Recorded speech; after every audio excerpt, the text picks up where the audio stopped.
नमस्कार दोस्तों, स्वागत है आपका मेरे YouTube चैनल पे। दोस्तों आज मैं आपको बताऊंगा कि जब भी हमारी मशीन कोई काफ़ी दिन से बंद होती है तो उसके बाद यानी कि हमारा XAPC alarm need reference return, ZAPC alarm need reference return. दोस्तों ये अलार्म किस वजह से आता है और इस अलार्म को हम कैसे दूर कर सकते हैं, तो चलते हैं बैक साइड पैनल पे।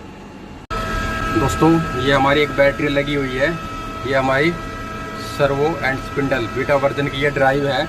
इसमें ये हमारी एक बैटरी लगी हुई है, यानी कि 6 वोल्ट की है। ये इसका मॉडल है। यानी कि ये बैटरी वीक हो गई है, यानी कि जो ड्राइव को वोल्टेज मिलनी चाहिए थी बैटरी से वो नहीं मिल पाई है, तो उसकी वजह से वो अलार्म आया है।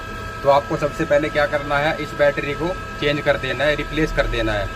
ये देख रहे हो, ये बैटरी आप बदल देना। बदलने के बाद अब पैरामीटर, कौन से पैरामीटर में इसकी सेटिंग होगी वो मैं आपको बताता हूँ। सेलेक्टर स्विच है, इसको MDI पे रखना है। MDI पे रखने के बाद अब हमको ये जो ऑफसेट की है, ये वाली ऑफसेट की को प्रेस करना है। उसके बाद पैरामीटर राइट को अनेबल करना है, यानी कि 1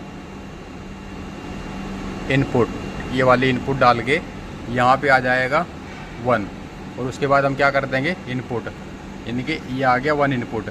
अब हमको क्या करना है, सिस्टम की प्रेस करना है। सिस्टम की प्रेस करने के बाद अब हमको जाना है 18-15 पैरामीटर में, यानी कि 1815। यहाँ पे आ जाएगा 1815। यहाँ पे दिखाई देगा सॉफ्ट की में नंबर ऑफ सर्च कर देना है। नंबर ऑफ सर्च करने के बाद ये जो दिखाई दे रहा है आपको APC और APZ, यानी कि APZ अभी 00 है, यानी कि मशीन अपनी पोजीशन भूल गई है। जब ये भूल जाती है तो ये ऑटोमेटिकली यहाँ पे 0 आ जाता है। अब हमको क्या करना है, इसकी होम पोजीशन मैच करवानी है। अब आपको जहाँ पे भी मैच करवानी है, यानी कि ये हमने X पे ले लिया है। अब इसको हम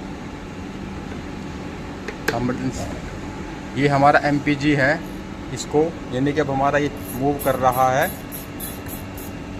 ऐसे ही हम Z में ले लेंगे। यानी कि इसको मैं यहाँ पे मेरे को Z की होम पोजीशन मैच करवानी है और यहाँ पे मेरे को X रेफरेंस करवाना है, यानी कि यहाँ पे ये मैनुअल ले लेना आप।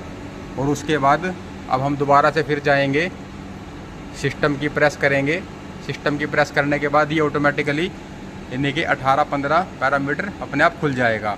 अब हम क्या करेंगे, जो ये येलो कलर है, कर्सर है जो, इसको यानी कि इस की मदद से APZ पे ले आएंगे। ये ध्यान से देखना है दोस्तों आपको, येलो APZ पे आ गया है। अब हम क्या करेंगे, यहाँ पे 1 इनपुट। दोस्तों ये रॉन्ग लिखाया हुआ है, रॉन्ग इस वजह से है क्योंकि ये हमको MDI पे करना है। MDI पे करने के बाद अभी यहाँ पे हम APZ यानी कि X को रेफरेंस करवाएंगे उसी पोजीशन पे जो हमने मैनुअल लिया है। अब यहाँ क्या कर देंगे हम 1 इनपुट। दोस्तों ये 1 इनपुट आ गया है। अब हम क्या करेंगे, देखो मैसेज पढ़ना आप, ये मांग रहा है पावर मस्ट बी ऑफ, यानी कि यहाँ पे हम ऑफ कर देंगे, फिर दोबारा से ऑन करेंगे। ये अभी लोडिंग होने में टाइम लगेगा, इसको मैं स्किप कर देता हूँ। ये हमारा कंट्रोल ऑन हो गया है। अब देखना, सिस्टम की प्रेस करेंगे। सिस्टम की प्रेस करने के बाद दोबारा से हम जाएंगे 1815, नंबर ऑफ सर्च करेंगे। दोस्तों ये दिखाई दे रहा है APZ, ये 1 हो गया है, यानी कि हमने X का जो होम पोजीशन है उसको मैच करवा दिया है, यानी कि होम पोजीशन। अब हम क्या करेंगे, ऐसे ही हम Z को करवाएंगे। जो Z एक्सिस है इसको हम यानी कि इस की मदद से इसको डाउन ले आएंगे और येलो कलर के कर्सर को हम APZ पे ही Z पे सिलेक्ट कर लेंगे। अब हम क्या करेंगे, इसको भी 1 इनपुट कर देंगे। अब ये दोस्तों 1 इनपुट आ गया है। अब हम दोबारा से क्या करेंगे, मैसेज मांग रहा है पावर मस्ट बी ऑफ, यानी कि दोबारा से हम पावर ऑफ करके फिर ऑन करेंगे।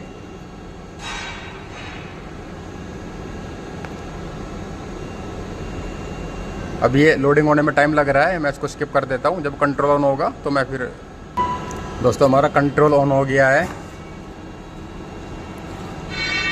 अब हम क्या करेंगे, पोजीशन आ गई है, अब हम इसको रेफरेंस करवाएंगे। यानी कि अब देखते हो सिस्टम में 18-15 में जाओगे आप, 1815 दोस्तों ये देख रहे हो, ये 1 आ गया है, यानी कि होम पोजीशन मैच हो गई है। अब क्या करेंगे, हम मशीन को रिफरेंस करवाएंगे। सिलेक्टर स्विच है, ये हमारी CNC मशीन है, इसको हम मैनुअल ले लेंगे। ये जो रीडिंग बढ़ रही है, ऐसे ही हम इसको जेड पे करेंगे। जेड पे करने के बाद देखो ये हमारा हो रहा है।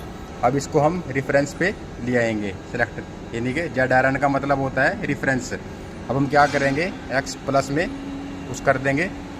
दोस्तों ये देखो, ये हमारा X रेफरेंस हो गया है। अब ऐसे ही हम जेड को इस पर पुश बटन को दबाएंगे। अब ये हमारा जेड भी रेफरेंस हो गया है दोस्तों, यानी कि जिस पोजीशन पे आपने मैनुअल इसको मैच करवाया था उसी पोजीशन पे ये रेफरेंस हो गया है। तो आप भी 18-15 में जाके, चाहे आपकी CNC हो या VMC मशीन हो, उसको आप 18-15 पैरामीटर में जाके रेफरेंस करवा सकते हो। और जब भी आपका ऐसा अलार्म आता है नीड रेफरेंस का, दोस्तों आप बैटरी ज़रूर चेंज कर देना। तो थैंक यू दोस्तों।